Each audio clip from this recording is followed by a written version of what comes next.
gentlemen, it is again still Tuesday, October 28th, and I wanted to call the village board meeting to order. Deputy Clerk, could you please call the roll? Trustee Orth? Here. Trustee Whitaker? Here. Trustee Fowler? Here. Trustee Gallon? Here. Trustee Yedis? Here. Trustee Elfman? Here. President Mendrick? Here. Okay, the first order of business, President's report. I just have a few things this week.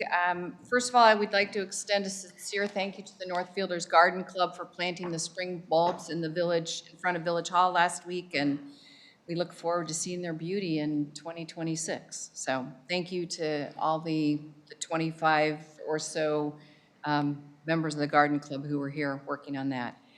The second item of business, as you'll recall, last month when we had the police pension actuary report, it was mentioned that there is potential legislation in Springfield to roll back the Tier 2 pensions.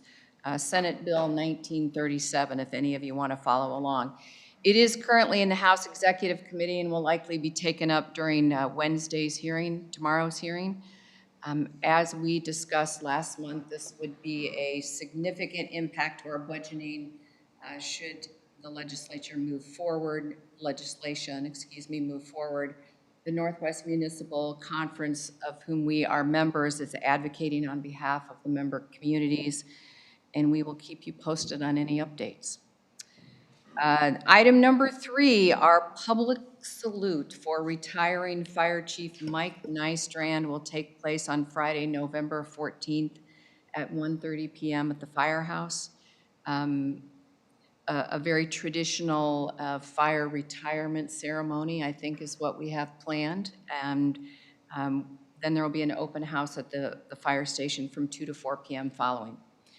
We'll be sending out additional information in the next few days on the village website and along with our Facebook page, letting residents know about it. And we encourage everyone to participate and show their appreciation for Chief Nystrand's 50 years of dedicated service to our community. So looking forward to that and hope everyone can attend. And then just as a quick reminder, our next board meeting is a combined November-December board meeting, and that meeting will be held on Tuesday, December 2nd. Okay, so the next order of business is public comment. At all of our public meetings, we open the floor to those who wish to address the village board. Is there anyone who would like to comment this evening? Thank you. Just again, state your name and address for the record, please. Beverly Smith, 772 Hap Road, Northfield, Illinois, and I'm here tonight for the caucus. I'm chair of the Northfield Caucus. I was here in August speaking about the video streaming of the recommending bodies like planning and zoning. And we have a caucus meeting in 2 days. I know they're going to ask me for a progress report, so hoping there's something to share that we will be video streaming these. Nothing to report new at this point. When the board put the budget together last year for this year, they had a discussion about that. And there was a consensus of the group to not fund that this year because of financial constraints we had. So we did no further work on it. So it is not planned for budgeting for this year. It will most likely come back up again in the budget process that we get ready for the May 1, 2026 budget. Well, I'm sure members will be disappointed to hear that we can't fit that in the budget for a AAA-rated community. But I know they are happy that you're video streaming these meetings because some of our members work long hours, have young children, and they say it's nice to be able to watch it at home. You know, we have caucus members here, but there are people that need to watch it at home or at a later date, can't make the meeting. Any progress on the acoustics, which a lot of our members think are a problem here, especially when the speaker is talking? Any progress on that? I've not heard any recent reports since we changed that microphone to be up closer to your mouth like it is tonight. I haven't heard anything recently at all about a problem. Yeah. Our members still think it's a problem, the ones that come here regularly.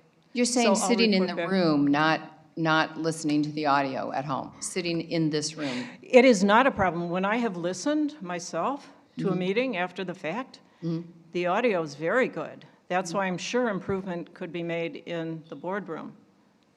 I thought there was some talk of maybe putting wood behind you, wood paneling behind you to improve the sound in the whole room. No? We can't afford that either, I guess. Okay, sorry. Sorry to hear that. We just, we think these things encourage community engagement, which is in our platform, of course, and we're hopeful that you would be doing something about video streaming, the recommending bodies, and the acoustics. Thank you. Thanks. And I would imagine that we will be addressing the issue of streaming as we begin to talk about the budgeting going forward. So, yes. Hi there, good evening. Mike Cohen, 885 Hap Road. Patrick, last January we were talking about the Skokie Valley Trail. I'm just curious if there's any update on progress around that? Melissa, jump in if I don't have it accurate, but no. Right now, the hinge point, or the sticking point, if you will, is with Commonwealth Edison. And the proposed location of the trail in both Skokie and Wilmette has, I'll call them conflict points, where ComEd has said, no, you can't bring the trail through here. So Wilmette is currently working with both Union Pacific and ComEd to try to find the proper path that will get agreement from them to move this forward, and it's just been moving at a glacial pace. Is that about accurate, Melissa?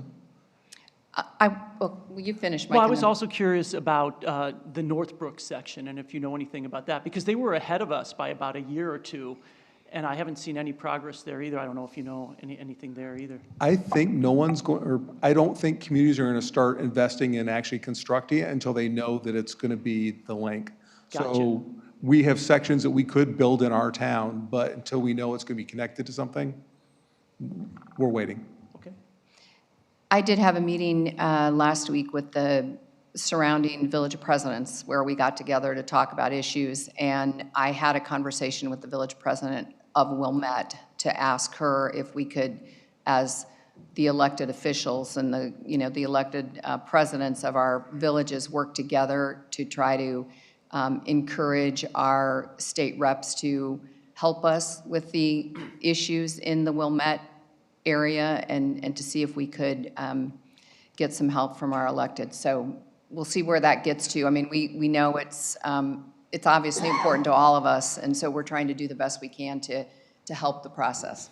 And it would be great if you could actually get it on the railroad tracks and have a rails to trails program. That would be fantastic. But I know that's pretty much off the table. But as long as you're talking with them, that would be interesting. Thank you, I appreciate it. Sure, you're welcome. Any other comments? Ryan Schultz, 564 Thornwood Lane. So I'm here to discuss the building codes adopted by the village on April 27th, specifically the International Residential Code R313.1. So this code requires new builders to install automatic fire sprinkler systems into new 1- and 2-family dwellings. So I hope here to have an open dialogue with the board and come to a common sense conclusion that would instead allow new homes to include these systems at the discretion of the homeowner, or at a minimum allow us to not include a system like this in our new home. So by way of background, my wife Kiara and I are building a new home at 564 Thornwood Lane, in which what started out as a renovation project turned into an entire tear down and rebuild. So despite the twists and turns of our new home construction, we are very excited to complete this project and actually join this community. So we actually began working with the village on this project in November of 2024, but through a series of errors on behalf of the village's building department, which we have documented and communicated to Patrick Brennan and Steve Gutierrez, we were unable to apply for our building permits ahead of the April 27th change in the implementation of that new code. So these mishaps, they included multiple back and forth communications with the department regarding the appropriate setback for our new home, leading to a delay of really over 3 weeks to confirm the appropriate distance the house could be from the actual street. which was compounded into a series of additional delays, like getting our civil and engineering drawings done and giving the requisite information to the contractor that we ultimately selected to bid on that project. Now, had we not encountered any of those errors, we would have been able to submit our plans to the village well ahead of that April 27th deadline, and unfortunately, we wouldn't be having this conversation here today. Now, I understand that in certain circumstances, additional fire prevention systems make sense for residential communities, but for the home we're looking to build, it feels as it's really not necessary. And further, after discussing this issue with several insurance industry experts, we were actually advised against installing these sprinkler systems into our home to prevent the risk of it going off and malfunctioning, causing flooding in the house due to either the system malfunctioning or due to the risk of frozen pipes, right, causing pipes to burst and the flooding of our home, which actually does occur more frequently than not, and is simply just not a risk that we would be hoping to bear as a part of this new construction. And really, so based on publicly available data over the last 20 years, so if you take a look at the fire instances in the village of Northfield and surrounding communities, so Glenview, Northbrook, Winnetka, Wilmette, and Glencoe, the actual material fire incidents have been relatively minimal. And actually, having grown up just down the street in Glenview, I actually lived across the street from one of the largest fire instances that took place in Glenview just over, call it 25 years ago or so, and that was an instance of arson. Right, a house was under construction across the street from the home that I grew up in. That house went entirely up in flames, but despite the materiality of that fire, neither of the two neighboring properties were at fire risk. The fire did not spread. The fire department was able to contain that. So based on my research from those publicly available sources, there has been less than one material fire occurrence in each community on average per year, and none of those fires spread to any sort of adjoining property. Now, the house that we're building on sits on a half-acre lot. We intentionally placed it very far away from any of the other properties just to take advantage of the lot and to not expose anybody to additional fire risk. So further, the cost to install these systems compounds the added risk to the damages that we could incur should we have to install the sprinkler systems. We've received quotes to install the system in our new home, which ranges between, call it $23,000 and $25,000. And in what is already the least affordable housing market in history, these added costs do amount to a significant portion of our construction budget, and we just feel that that also needs to be acknowledged, right? We're talking about really expensive housing costs. There's a reason why there's a housing shortage, added regulations. We feel that these are largely unnecessary. So, and for those that have embarked on building a new home or engaging in these larger renovation projects, right? We all know that every dollar counts in these circumstances. So again, bringing that into mind. So in conclusion, I'd like to ask the board to take our point of view into consideration, make the needed amendments to these current building codes, or allow us to be grandfathered in under the prior building code, just taking into consideration how long we had been working with the village and the fact that we would have been able to submit those plans prior to that April 27th cutoff. Thank you.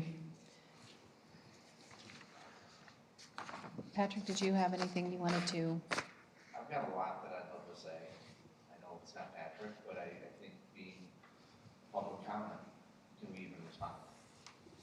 Well, we can always respond. We've been responding for the last three people that came up to the mic. So I know, we're good, we're okay. Either now or during trustee comments, so it's, either one's appropriate. All right, Patrick, when you're done,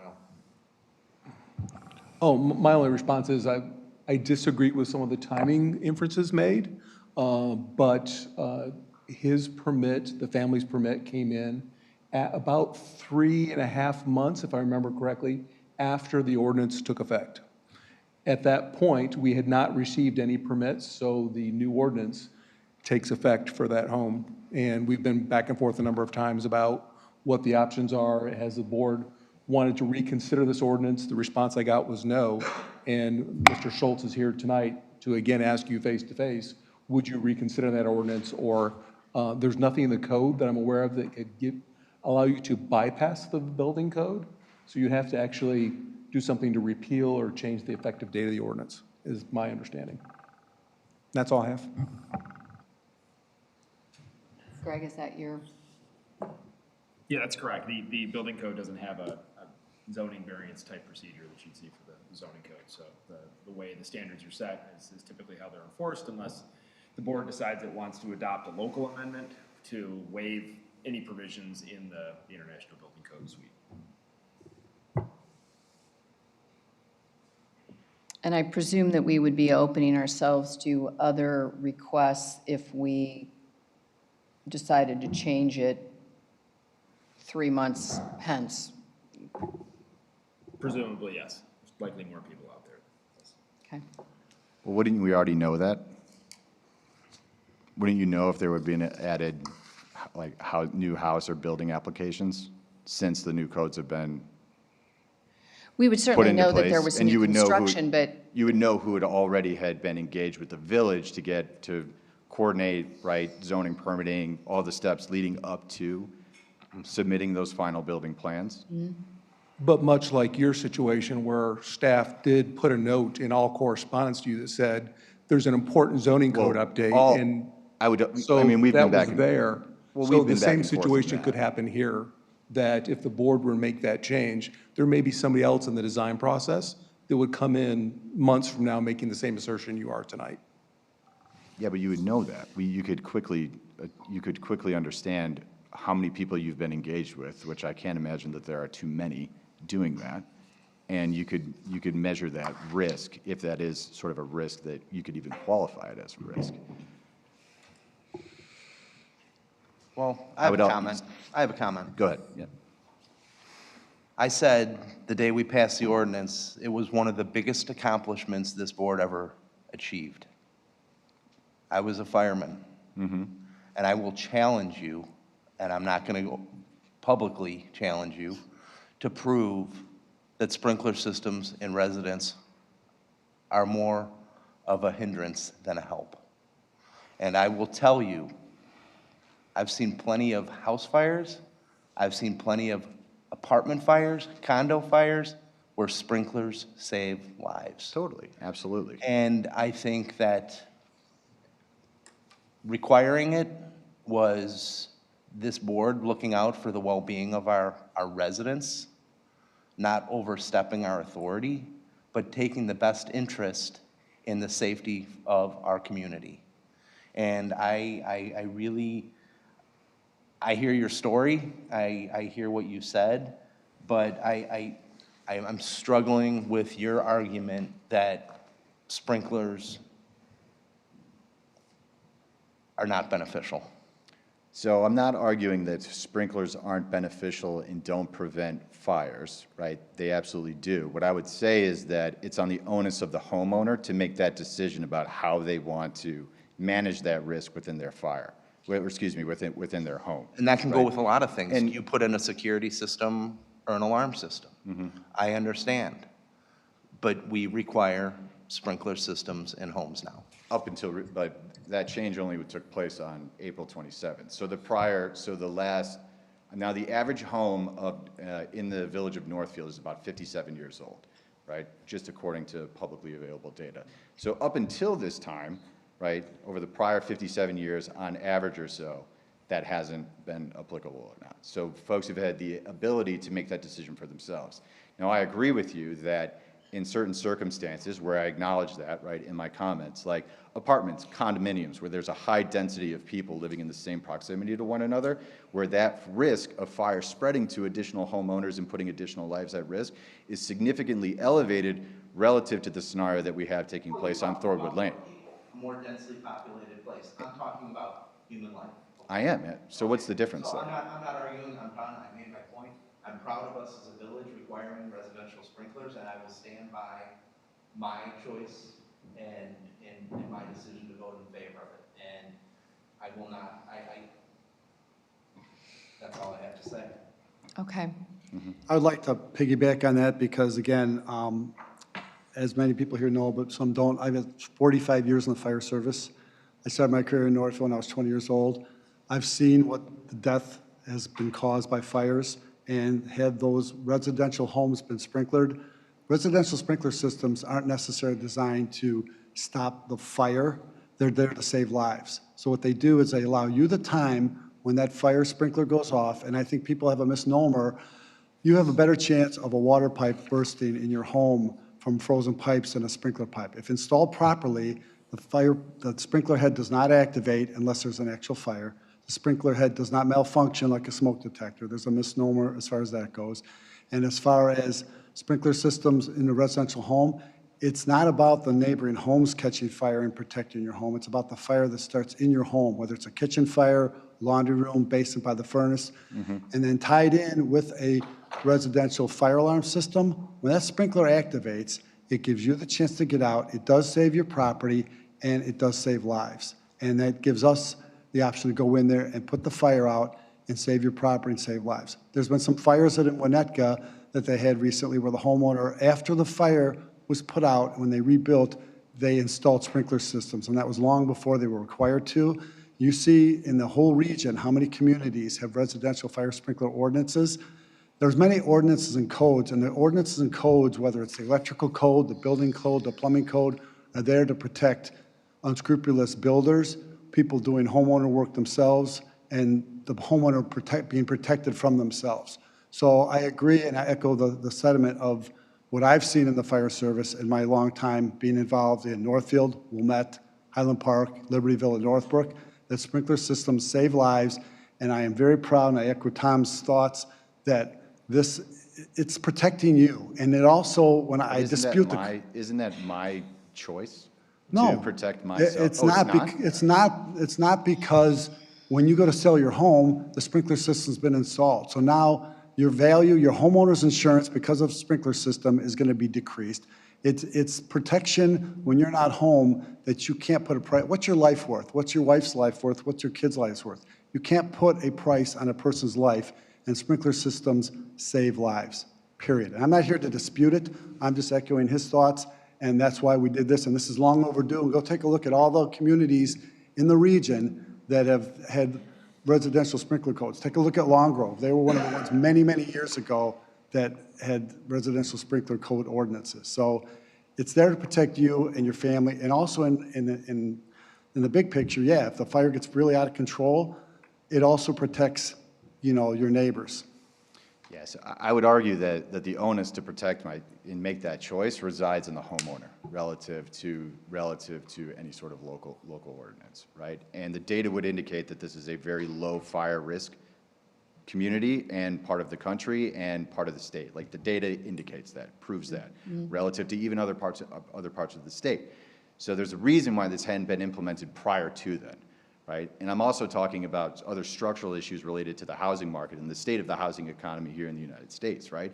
Why so much of the housing is unattainable by the vast majority of the population here, right? It's because housing costs are incredibly high. That is in part due to a lack of supply of housing costs, particular to this part of the country, right? Now, we're supply constrained because there's a lake in the way, right? So you can only build so much. But the other part of that is additional regulations disincentivize the construction of new homes, right? The math and the economics fail to work out so folks can actually build this housing to make things more affordable. Regulations like this exacerbate that issue, right? So I'm not disputing that sprinklers save lives or put out fires or prevent that, right? It's on the onus of the homeowner to make the decision about what's best for their family, Okay. right? I'd like to we've had a nice back and forth, and I thank you very much for coming and actually talking to us about this in person. I appreciate that. What I want to do now is be able to move on to the rest of the board agenda, and I'm going to ask my colleagues a question, and that is there consensus to revisit the requirement for residential sprinklers? Is there anyone who would like to revisit that conversation? Nope. Okay. All right. Thank you. Thank you for coming before us. I appreciate it. Thank you, President Linder. Any other public comment?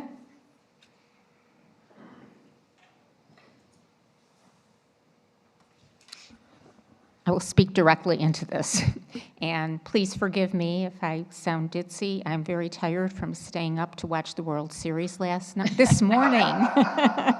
And hopefully we won't have to do that again. But anyway, I'm here, Chaya Rubenstein, 315 Linder Avenue, representing the League of Women Voters of Winnetka, Northfield, and Kenilworth, just to ask everybody, and in the audience too, and apologies in advance to Patrick and Tracy, in case you hadn't gotten an invitation yet. And if you hadn't, neither of the trustees had, none of you have either, and I apologize for this because I'm not on the committee, but they told me I could tell people to save the date. Our State of the Villages, which everybody knows is a wonderful event from the League of Women Voters of Winnetka, Northfield, Kenilworth, and we believe the Rotary Club may be co-sponsoring it this time, so special. On Friday, December 12th at 10 a.m., which will be a wonderful coffee, tea with home-baked goodies and donations to the New Trier Township Angel Fund and Northfield Township Food Pantry. So save the date, Friday, December 12th, 10 a.m. to about 12 p.m. And we specifically picked this, and thank you, Melissa, that is not going to be a day, the first time in 2 years, of the staff party. So thank you for the information.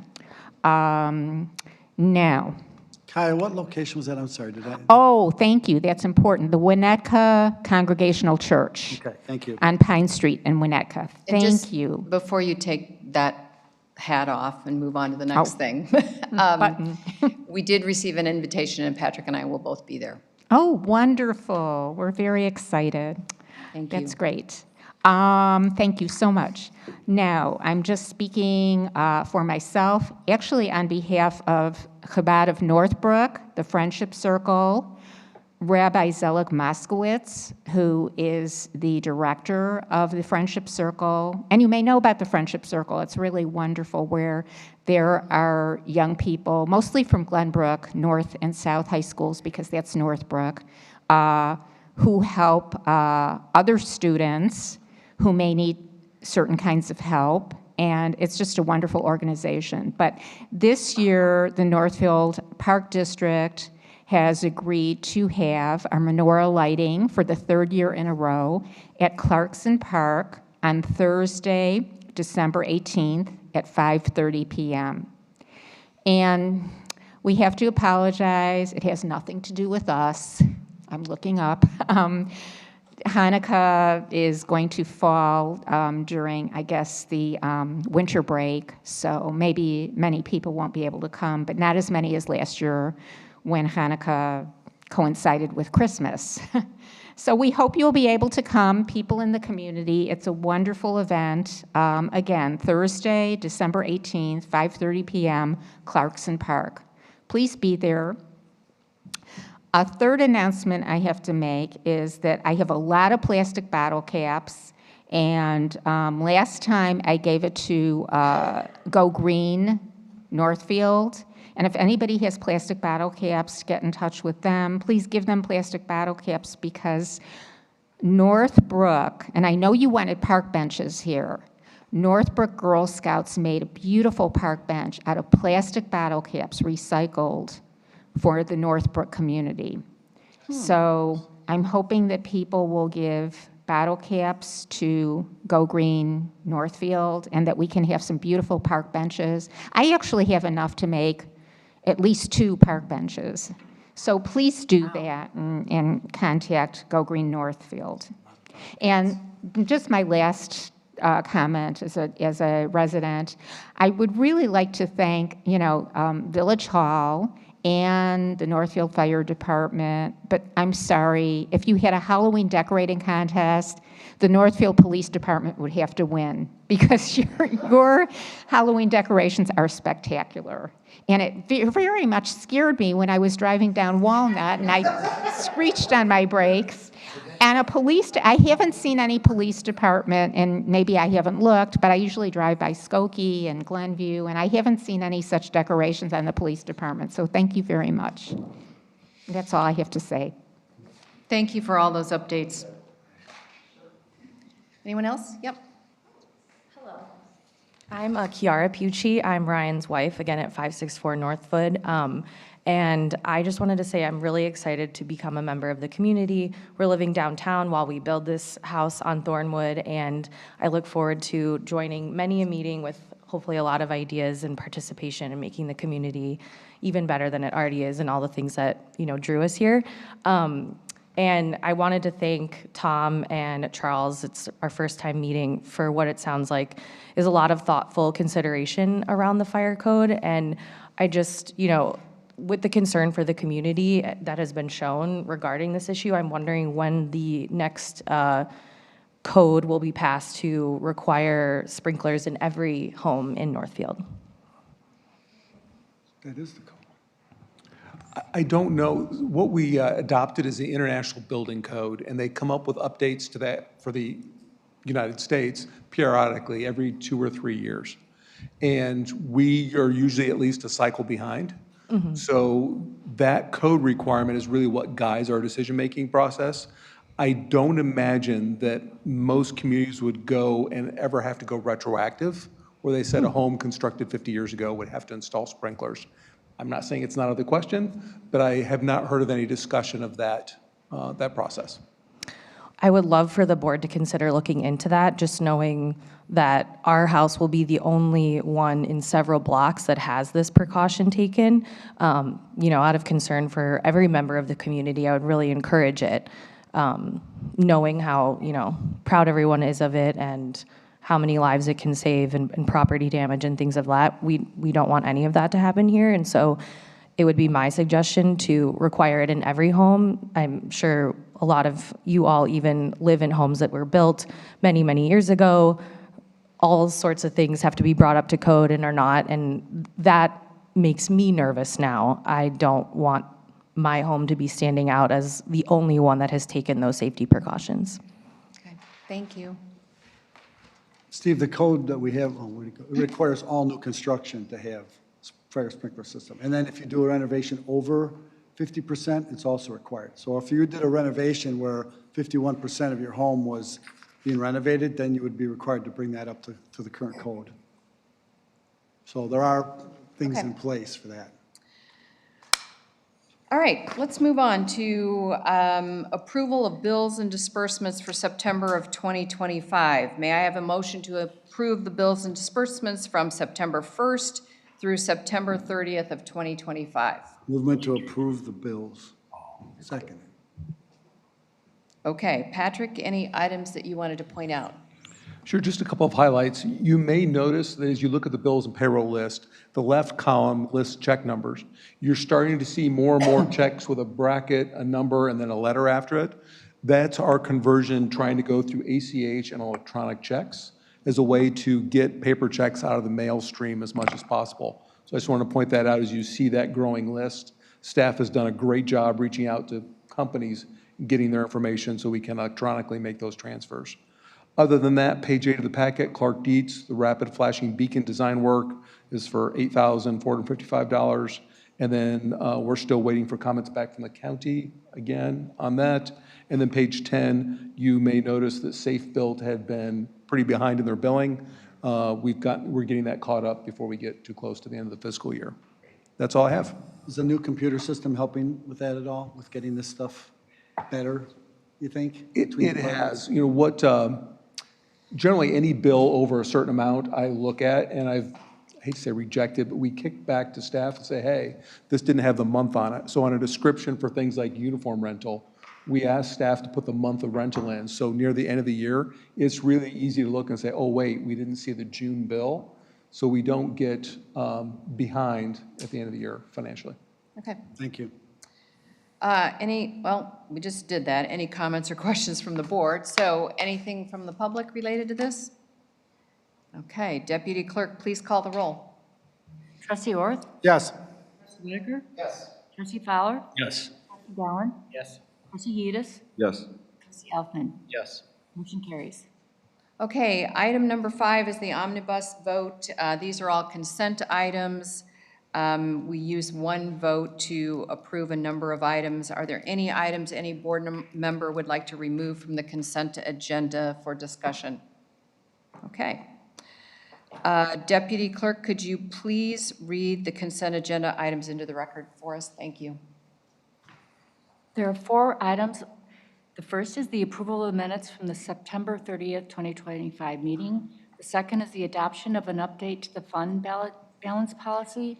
The third is the adoption of an ordinance amending Chapter 3 of the Village Code regarding temporary traffic control and parking regulations. And the fourth is the approval of a resolution concerning the 2025 estimated tax levy. May I have a motion and a second to approve the consent agenda items? Second. Deputy Clerk, please call the roll. Trustee Orth? Yes. Whitaker? Yes. Trustee Fowler? Yes. Trustee Allen? Yes. Trustee Yedis? Yes. Trustee Elfman? Yes. Motion carries. Okay, moving along, item number 5 on the agenda is the approval of the following items concerning the Middle Fork Road Bridge.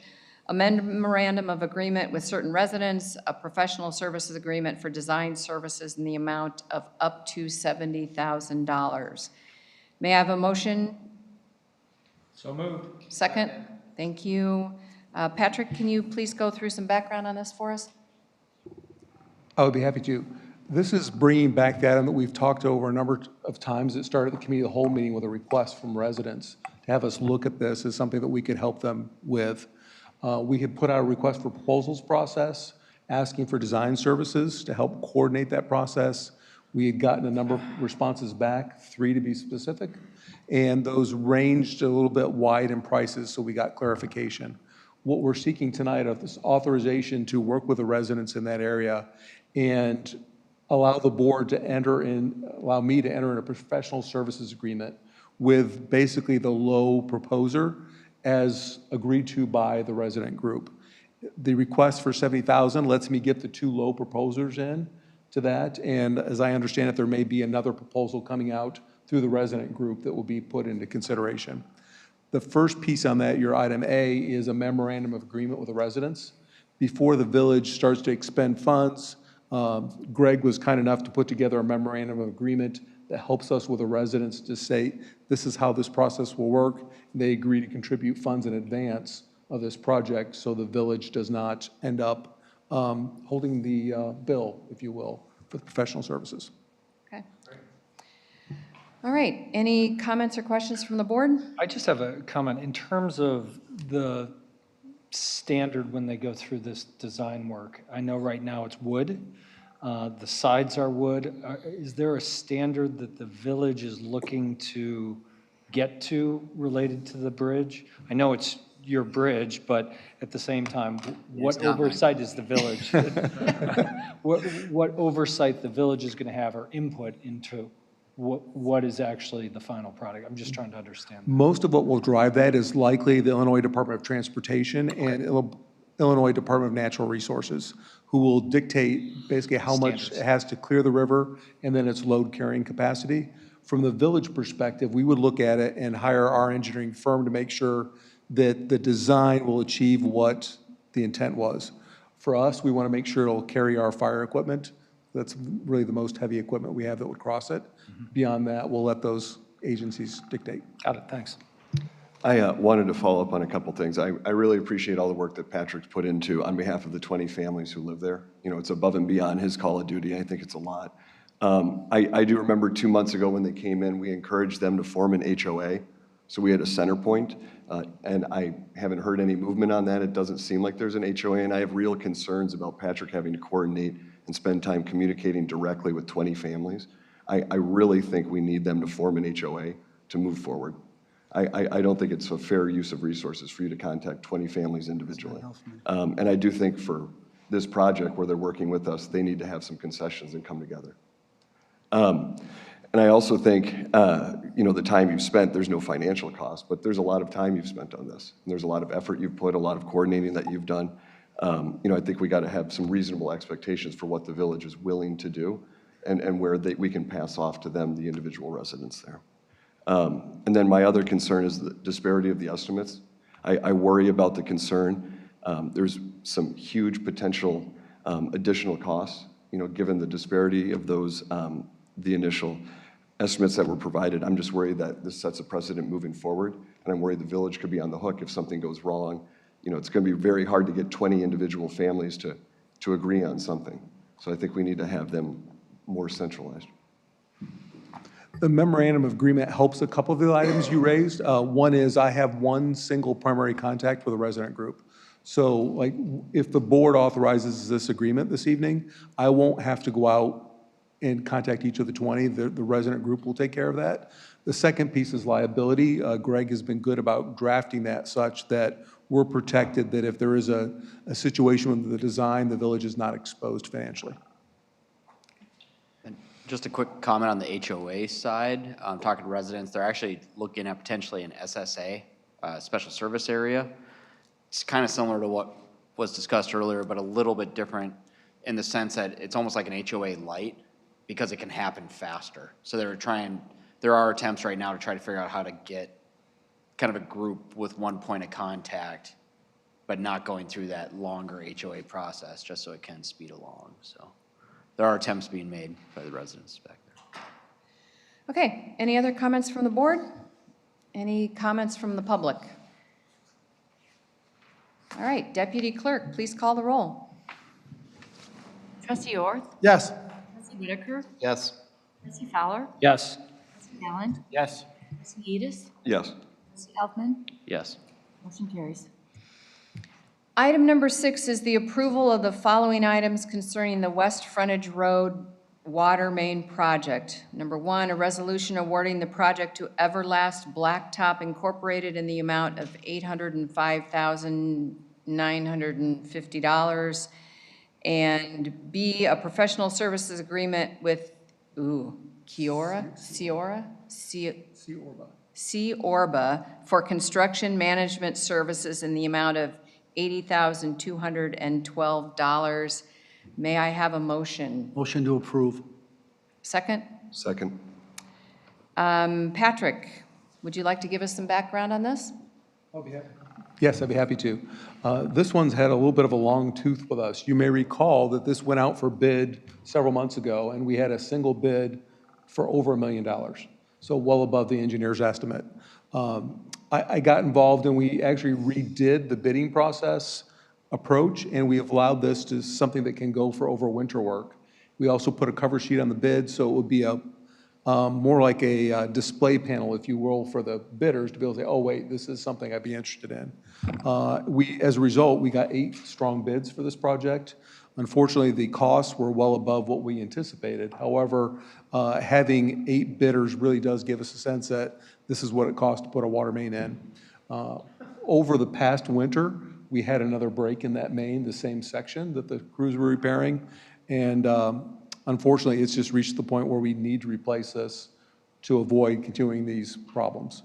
If the board approves of this group, I know it sounds weird to have a blacktop company putting in a water main. I wish they would change their name, but they actually do have experience installing water mains. They've done some good projects, and the reference checks on them have been decent. So we're comfortable from a Everlast Blacktop doing this work. They're doing the big project at Evanston right now in Green Bay. I believe so, yes. Yeah.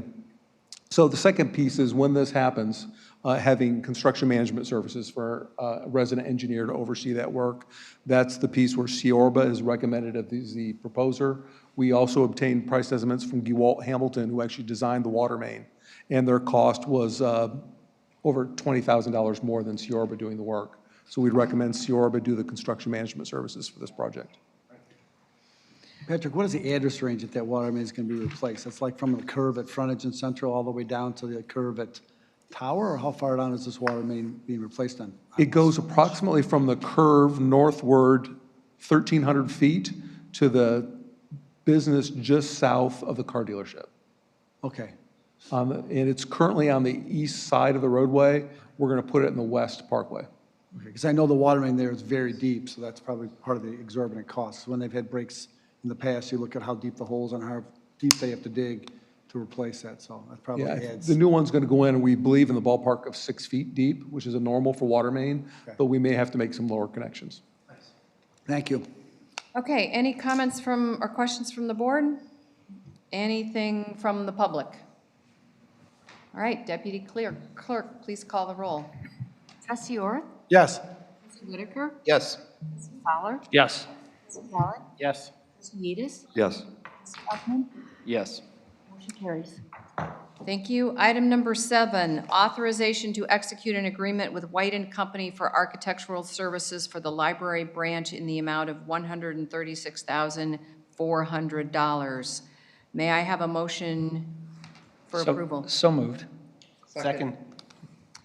Thank you. I wanted to just, before I turn this over to Patrick, I just wanted to update everyone and let you know that I attended the library board meeting on October 20th, where they were discussing the IGA that we had approved at our last board meeting, and they have now approved and signed that IGA. So we're very excited that we're all in agreement and we're going to move forward, and this is the next step in that process. So Patrick, take it away. Thank you. As you said, this is the next step. As we've been working through this process, we put a request for qualifications out looking for architects. And we really ran what's called a qualified base selections process. We narrowed that down, invited a number of firms to come forward, submit proposals, and then I've been negotiating with board's authority to try to find the best group to move forward with. White and Company put forward an agreement. The library team has reviewed this, and we're comfortable moving forward with this group. We've done a little bit of modification from the initial proposal.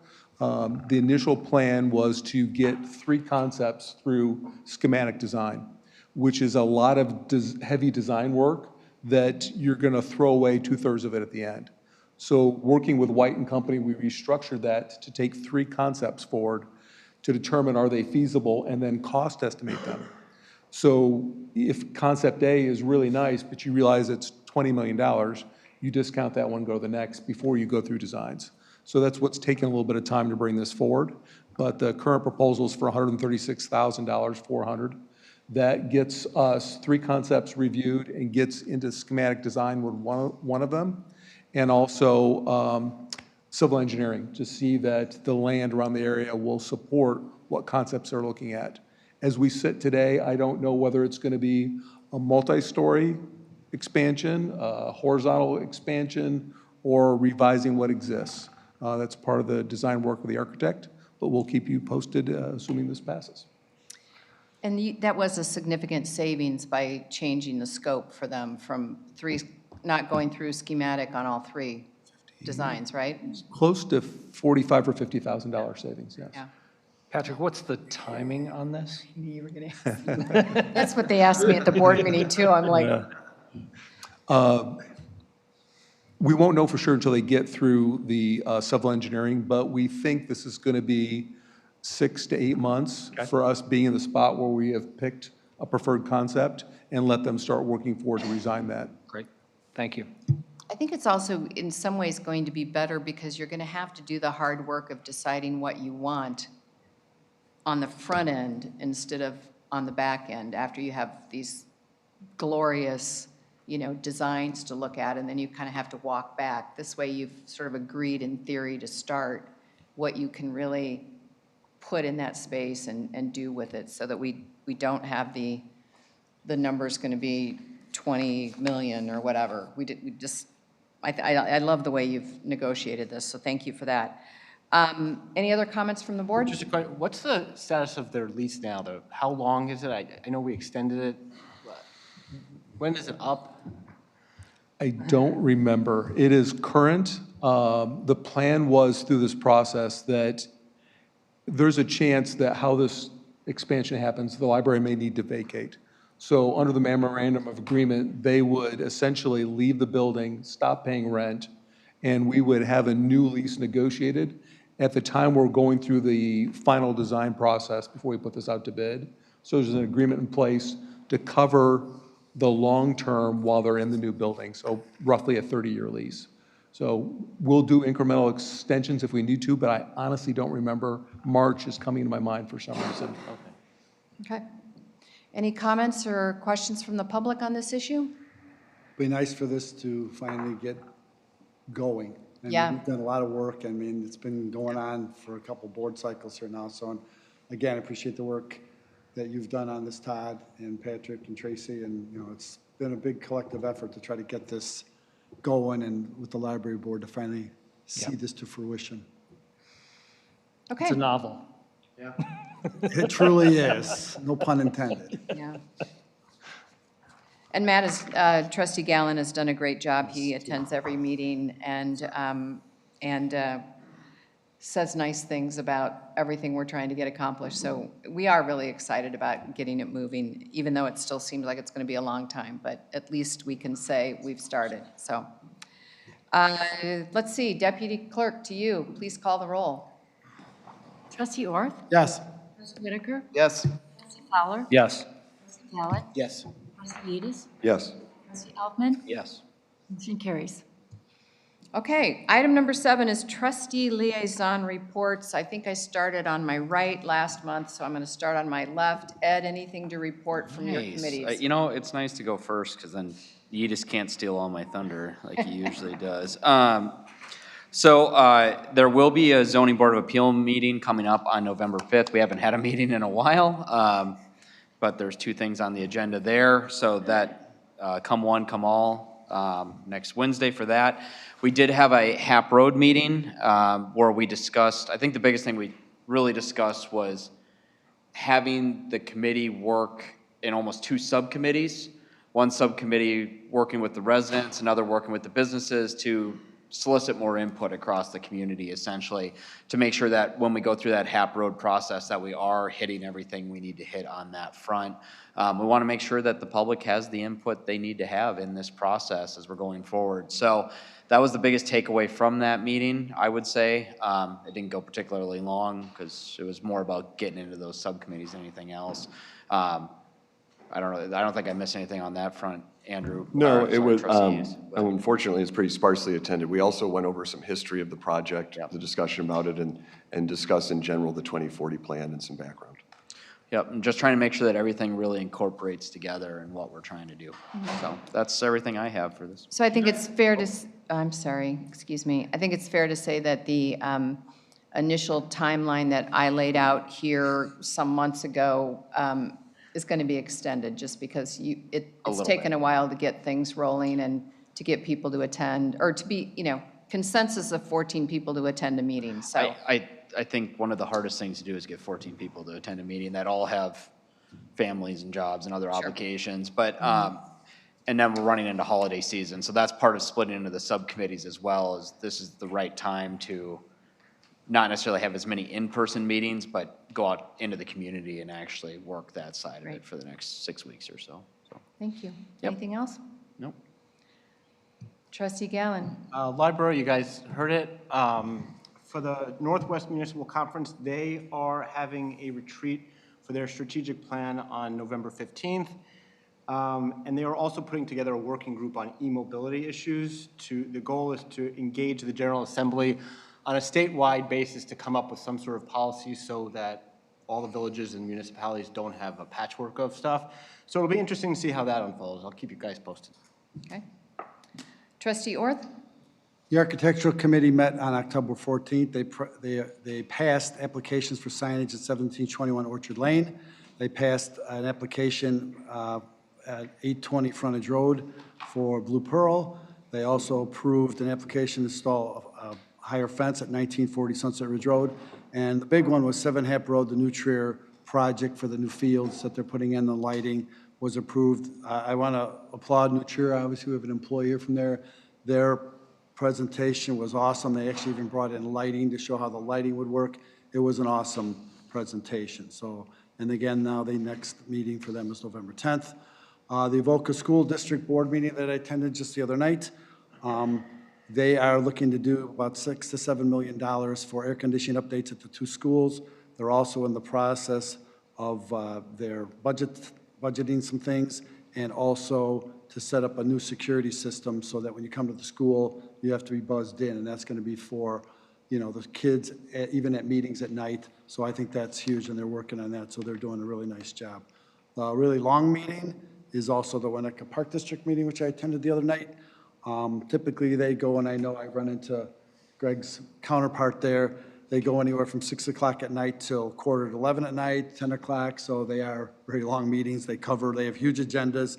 They are also working on their budget process and doing a lot of things with that. There's a lot of projects going on. Obviously, Winnebago's got a lot of parks. They've got the beach, so there's a lot going on with that. I suggest you go to their website for the updates, because I'm not going to sit here and go through all the information. Otherwise, we would have to take an adjournment and come back and have another meeting. It's incredible. And then as far as what Tracy and I and Mary Rhodes and Melissa have been working on with the Centennial Committee, we continue to meet. I think we're very excited about what's going to happen with the Centennial. We've got a lot of great ideas. The Northfield Living Magazine did a great article and put a lot of information that we all worked very hard, especially Mary Rhodes, who deserves, as one of the fellow historians of the community, a lot of work in what we've been doing and putting together. So we are going to be meeting again on November 10th. And then also we've got a garden club presentation coming up on November 12th. So if anybody's got any ideas, I've also talked to Patrick, and I know I've ran this by Tracy, and I talked to Melissa about it. We're hoping before the board meetings coming up and between the committee of the whole board meeting to have kind of a rolling thing going up on the screen showing pictures, some stuff that's going on with the Centennial to get people in the mood. It is, again, August 22nd, and there's lots of surprises, a lot of things we want to try to do. So if anybody's got any suggestions, ideas, please let us know. The website's awesome, and you can go in there and submit stuff. Thank you, Melissa, for all your work on the website. Tracy, thank you for all your help with getting this going and off the ground, and I'm excited. You know, it's 100 years, and we've done a lot here in Northfield in 100 years. Right. And I think Don't that's you it. want to show the picture? Did everybody get their Well, magazine? Tracy is a cover model here with myself and Mary Rhodes on the Northfield Living Magazine, which everyone got. And originally, this took a lot longer to do. This is not Photoshop. This is an actually live photo of what we did at Wagner Farm. Originally, the photographer had us standing on ladders in the cornfields, which I think Tracy and I both agreed looked kind of hokey and totally looked Photoshopped. So we got away from that. I think the big takeaway from this is that I worked very hard in getting the Wabun sign out of the framing and then putting it back in the frame without damaging it and bringing it to this to have Wabun. I know a lot of people are very excited about the Wabun history. And then obviously from cornfield to Northfield, because way back when Northfield's one of the nicknames as we were growing up was cornfield. So hence some of that idea and some of the background on that. So Don't climb ladders in cornfields. exactly, it's very dangerous, and Right. so. I do want to say, lightheartedly, we were talking about the photography, and we had fun doing it. And our resident, Lois Newstead, is the one who did the photography for us. And so it was fun to meet her on up to the night before, she was telling us what time the sun was rising and what time we needed to be at Wagner Farm to get the correct, light on all of us. So anyway, it was a lot of fun, and thanks to Lois for doing that. And of course, as Charlie said, Mary Rhodes has done an amazing job writing our history, which we will have now forever because she's done such a great job. So, And I want to thank Wagner Farm for allowing us to use their facility for the pictures. It was smart. We were there early and no one was around, so it was great. okay, Trustee Whitaker, your turn. As far as Red Center goes, Patrick and I met with the Northbrook Village Manager and a few of the fire chiefs, as well as their finance director, to work out some issues with administration of IMRF. I have to say, and Patrick would agree, that Northbrook has been a pleasure to work with, very understanding of the issues and willing to work things out and without any hardship on their neighbors and the towns that are affiliated with the Regional Emergency Dispatch Center. I would also encourage any member of the board who would like to go out and take a tour of Red Center. I know President Mendrick went with myself and Patrick, and it's a really, you can't appreciate it until you actually see it firsthand. Right. Patrick brought up a lot of good information at the meeting that I think, had some people scratching their heads, but it's some really good points that weren't thought of initially. So thank you for that, Patrick. And as far as the Park District, talked to Bridget Kennedy today. I was not at the meeting. I know Charlie was, along with his other 50 groups that he goes to a month. Michael Cohen, the only two in the audience last night at the Was there meeting. too. you know, things are chugging along. They've got the project started at Willow Park, and just to clarify, the pocket park that's going up by Michael Cohen's, there's a sign out there that's not the park districts, it's the foundations, and the foundation is helping subsidize and contribute to the park district. So if you have some extra money, feel free to write a check to the Northfield Parks Foundation. Otherwise, I think everything's good. Okay, thank you. Trustee Fowler? Nothing on planning and zoning yet. Okay. Stay tuned. Trustee Udis? I just want to say thank you to Mary Rhodes and Charlie for kind of sharing the history of this community. I think it's wonderful to get those magazines and be connected to the people before us. Thank you. I'll start with some exciting news. Let's see, at the high school, at New Trier High School, they have a tentative tax levy for 2025 to fund the current and upcoming school years. This will help fund facility improvements on both campuses and retention of high-quality faculty and staff, also expand curriculum, improve student services, and strengthen the extracurricular activities. In addition, they sold $15 million in bonds to help with the cost of replacing outdated HVAC systems and enhancing security in public address systems. Despite slightly lower enrollment, they've been able to maintain class size between roughly 22 and 23 students per classroom. And the district's still committed to maintaining student opportunities, programs, instructional quality, and people, all while balancing the need to allocate the district's resources responsibly and efficiently. Some fun news, the library at New Trier works very hard to teach critical thinkers.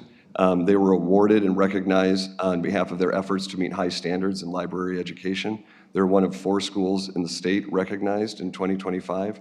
And the library faculty and staff on both of New Trier's campuses help students develop information literacy and research skills that will serve them well in a rapidly changing information-rich environment. And at Sunset Ridge, I'll start with the exciting things. Their external audit came back in good shape. They passed with flying colors. There is also some good follow-up. Last month I shared that they were nominated and received the blue ribbon, but the day it was awarded, it was sort of done away with. There was a special ceremony, and Governor Pritzker recognized the 15 public schools in Illinois that received blue ribbon status. We're thankful that the teachers at Sunset Ridge were recognized for their incredible efforts. At the Middle Fork, the big item still going on is the Middle Fork School Capital Improvement. Communications are going out. The residents have received them via letters. And after months of careful study by a committee of community stakeholders, teachers, staff, and Board of Education members, a partial yet comprehensive rebuild of Middle Fork School was recommended. District 29 is prepared to contribute a minimum of $10 million of existing funds towards the estimated $40 million project, representing at least 25% of the total cost. The remaining amount would require voter approval of a bond referendum, and that bond will be funding proposal will be on the March 17th ballot. And so they're seeking out help and a public opinion survey that's been mailed. They also recently held 3 kind of open house chances to dialogue. Okay. All right. Next item is departmental reports. Those reports were in your packets. Do trustees have any questions related to those reports? Okay. Greg, anything you would like to share tonight? Nothing further tonight, President Linder. Thank you. Okay. And Patrick, any reports from the village manager's office? You've heard more than enough from me tonight. Thank you. Anything else from anyone in the public? Any updates on the former Mariano space? Only that they do not have a lease signed. We extended the offer to have the special use permit and the subdivision on the agenda for this evening, and both parties said they were not ready to move forward. Thank you. Okay. Anything else before we adjourn? Yes. I got one quick thing I forgot. Plugging my own, volunteer coaching that I do on the side. New Trier varsity football's at Gurney Warren Saturday night at 7 p.m. So playoff game, first time they made playoffs in 4 years. So come one, come all. See if we can stop the Division I running back from Gurney. And congratulations to the coaching that you do on the JV team that went 7-2 this Yeah, year. won conference. Thanks to the Minnesota man from Ed, he's done a lot of work with Even that, though so. Trustee Whitaker's Pounding the wearing sidelines, Iowa. we see him out there. I've been at a bunch of games with my wife and I, so. good Okay. job, Ed. It's been a fun season. Anything else before we adjourn? I'd like to make a motion that we go into executive session for the appointment, employment, compensation, discipline, performance, or dismissal of specific employees of the public body or legal counsel for the public body, including hearing testimony on a complaint lodged against an employee of the public body or against legal counsel for the public body to determine its validity, 5 ILCS 120-2C1. Is there a second? Second. Do I need Deputy Clerk, could you please call the roll? Wait, 1 second, though. Is there any discussion before I call the vote? Nope, okay. Deputy Clerk, please call the roll. Trustee Orth? Yes. Trustee Whitaker? Yes. Trustee Fowler? No. Trustee Gallen? Yes. Trustee Yedis? Yes. Trustee Elfman? Yes. Motion carries. Okay, so we will be going into executive session, and when we come back, there will be no report out of what we have done. It'll simply be to adjourn the meeting. So may I have a motion to move into executive session? Motion to move in executive session, please. Second? Second. All those in favor? Aye. Aye. Thank you.